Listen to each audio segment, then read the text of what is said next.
नवाज वज़ीर आला पंजाब मरियम नवाज की हिदायत पर पंजाब फूड अथॉरिटी की जाली दूध बनाने और फरोख्त करने वाले माफिया के खिलाफ बड़ी कार्रवाई। डिप्टी डायरेक्टर ऑपरेशंस की निगरानी में फूड सेफ्टी टीमों ने मुख्तलिफ मुकामात पर अचानक छापे मारे। दूध बरादर गाड़ियों, किराना स्टोर्स और मिल्क शॉप की मुकम्मल चेकिंग की गई। कार्रवाई के दौरान कई जगहों से मिलावटी और गैर मियारी दूध बरामद हुआ, जिसे मौके पर ही जाया कर दिया गया। मुआयने के दौरान पता चला कि जाली दूध में सर्फ, केमिकल पाउडर और पानी की मिलावट की गई थी। मुलविस सप्लायर पर भारी जुर्माने आयद किए गए और इन्हें सख्त कानूनी वार्निंग जारी की गई। पंजाब फूड अथॉरिटी के तर्जुमान का कहना था कि अवाम की सेहत से खिलवाड़ हरगिज बर्दाश्त नहीं किया जाएगा। खुराक में मिलावट करने वालों को हर हाल में सजा दी जाएगी। इलाके की अवाम ने इस कार्रवाई को खुश आइन करार दिया और मुतालबा किया है कि सिलसिले को मुस्तकिल बुनियादों पर जारी रखा जाए, ताकि हर शहरी तक खालिस दूध और मियारी खुराक पहुंच सके।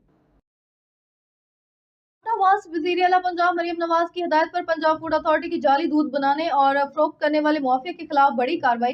डिप्टी डायरेक्टर ऑपरेशंस की निगरानी में फूड सेफ्टी टीमों ने मुख्तलिफ मुकामात पर अचानक छापे मारे। दूध बरादर गाड़ियों, किराना स्टोर्स और मिल्क शॉप की मुकम्मल चेकिंग की गई। कार्रवाई के दौरान कई जगहों से मिलावटी और गैर मियारी दूध बरामद हुआ, जिसे मौके पर ही जाया कर दिया गया।